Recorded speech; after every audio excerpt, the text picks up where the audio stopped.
A blonde, brunette, and a redhead all work at the same office for a female boss who always goes home early. "Hey, girls," says the brunette, "let's go home early tomorrow." She'll never know. So the next day, they all leave right after the boss does. The brunette gets some extra gardening done, the redhead goes to a bar, and the blonde goes home to find her husband having sex with the female boss.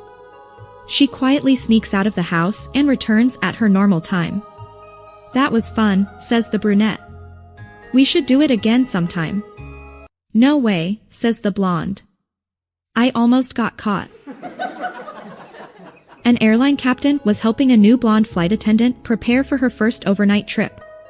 Upon their arrival, the captain showed the flight attendant the best place for airline personnel to eat, shop, and stay overnight. The next morning, as the pilot was preparing the crew for the day's route, he noticed the new stewardess was missing. He knew which room she was in at the hotel and called her up to ask what happened to her. She answered the phone, crying, and said, "I can't get out of the room." "You can't get out of your room?" the captain asked. "Why not?" She replied, "There are only 3 doors in here," she sobbed. "One is the bathroom, one is the closet, and one has a sign on it that says, 'Do not disturb.'" There's a double-decker bus driving down the street, full of passengers, blonde and brunette. On the lower level of the bus, the brunettes are having a good time, talking, laughing, and singing along to the music playing. On the upper part of the bus, the blondes are seated. They're in a panic.